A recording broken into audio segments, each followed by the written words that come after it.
9iMod のですね、ブラシレスアウトランナーモーターと AM30 にファームウェアを搭載した ESC ですね、こちらのコンボセット、だいたい6000円弱ぐらいでね、アリエクスプレスで買えるんですけれども、人柱として導入してみたので、ファーストインプレッションをまずはお届けしようと思います。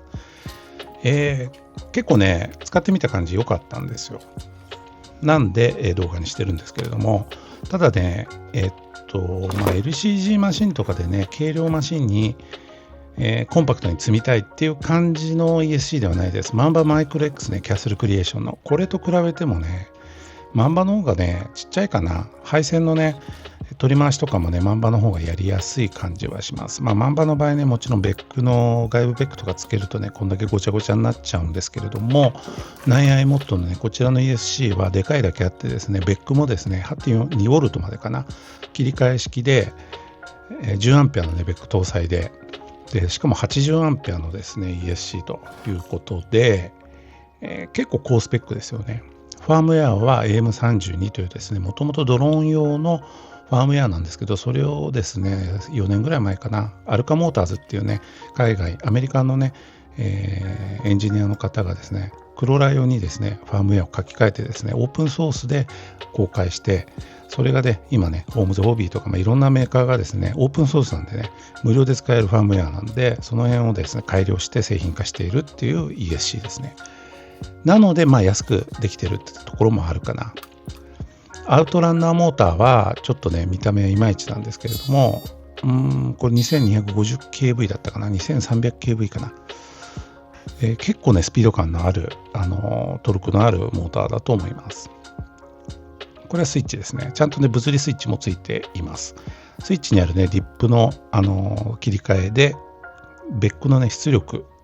の調整もできたりします。アウトランナーモーターなのでね、この筐体がね、回ります。これ、LCG マシンとかでね、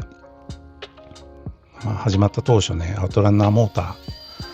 じゃなきゃダメだろうみたいな風潮もありましたけれども、今ではですね、普通のですね、スケールクローラー、トレールクローラーでもですね、こういうアウトランナーモーター採用するマシンとかも結構増えてきますよね。で、この ESC も、そしてモーターのね、この製品のコンセプトもですね、決してね、LCG 用じゃないんです。むしろですね、TRX4 とかアクシャル SGX103 とか、その辺の一般的なね、トレールマシンにも使ってくださいよっていう説明書きがされておりました。ただやっぱりね、アウトランナーモーターなんで、すっごい超微速でのね、走行でもトルクフルな運転が楽しめます。ただ熱を結構持つんで、実際のね、現場でね、さっきの映像にあったみたいなね、すげえ微速で運転するってことはないんですけれども、これはね、AM32 の設定画面でですね、数値をね、ちょっと調整することで、この発熱のね、問題は回避できます。発熱はですね、トランスミッションのギア比とか、スパーのギア比とか、ピニオンとかね、その辺の塩梅で発熱の感じが決まってくるんで、自分のね、いい感じの発熱具合を調整してですね、やれば、特にね、問題ないんじゃないかなと思います。パソコンでね、ちょっと調整する必要があるんで、若干めんどくさいんですけれども、その辺はね、すごい専門的な話になるので、今回は割愛します。それにしてもですね、さっき言ったようにですね、でかいんですよ。で、この手の ESC って全部横から配線が出てるんですよね。普通のね、ラジコン用の RC 化用の ESC ってこう縦に出てるけど横に出てるんで、しかも配線ぶっといんでね、取り回しがね、かなり邪魔になります。そういうデメリットあるかな。で、これ、LCG マシンにね、装着してね、遊んできたんですけれども、やっぱりね、悪くないですね。全然普通に使えるし、発熱で壊れるとか、1回しかやってないんでね、壊れたらたまったもんじゃないですけれども、とりあえずそんな故障しそうな雰囲気はなかったです。ちなみにね、9iMod、僕は9mod って呼んでたんですけれども、サーボとかでね、有名な中国のメーカーですけれども、9iMod のね、こちらの ESC はですね、リノ RC とかでも出ているやつと同じですね。他のメーカーからもね、同型のやつがOEM として出ているケースをちらほら見かけます。ホームズホビーのね、クロールマスターミニとはもちろん全然違うものですけれども、使っているファームウェアは多分一緒なんじゃないかなという気がします。設定値もね、一緒でした。ほぼ。ということでね、6000弱でね、このモーターと ESC のコンボ変えるっていうんで、僕的にはね、他のいろんなね、普通のマシンにね、採用していけたらいいなと思っております。先ほどね、設定画面については割愛しますと言いましたが、ちょっとね、説明しておきます。付属のですね、USB リンカー、ESC にね、付属している USB リンカーが僕の場合ね、ちょっと機能しなかったので、手持ちのですね、Arduino Nano で、ポートを設定してですね、Mac のブラウザ上で設定してみようと思います。AM30 にはですね、Windows のソフトが、設定ソフトがあるんですけれども、ちょっと僕 Windows がね、持っていないので Mac のブラウザでやってみようと思います。ESC のですね、サーボのコネクタをですね、Arduino Nano に接続して、Mac にね、USB 接続して、そしてバッテリーをつないで ESC のね、電源を入れます。そしてですね、am32.ca というですね、サイトがあるんですね。インターネット接続している状態で開くサイトですね。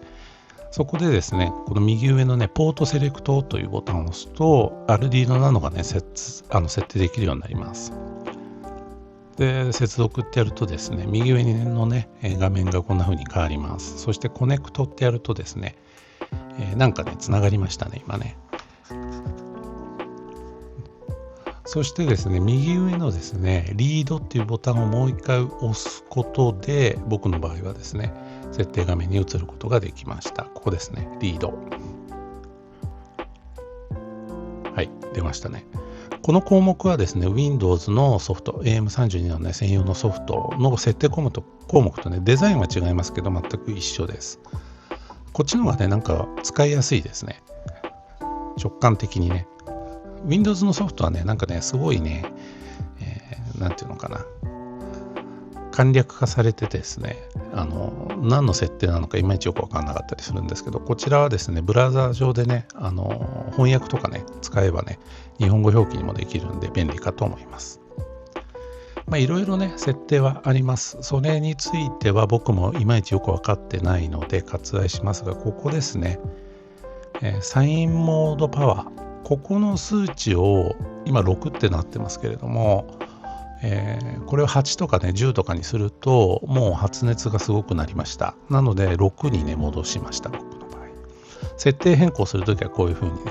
ね、ずらしてですね、セーブってボタン、青いとこですね、これを押すと設定が反映されるようになります。はい、こんな感じでね設定反映されました。7だとね、僕の場合ね、ちょっともしかしたら発熱があるんで、6に戻しておきますね。他のとこはね、基本的にいじらないですね。あとですね、このブラウザ上の設定画面のいいとこはですね、ファームウェアとかもですね、ここからですね、インストールができるんですね。簡単ですね。Windows のソフトだとファームウェアダウンロードしてきていろいろですねちょっと手間があるんですけども、ここだとですねこのブラウザのこの画面上でですね、もう勝手にダウンロードしてくれて勝手にインストールしてくれるということみたいです。ただちょっとねファームウェアアップデートとかは怖いので今回僕はやっておりません。でちょっと右のところここチューンってありますね。これはね起動時の音楽をですねここで入力することで設定することができたりするというような機能もあったりします。以上でございます。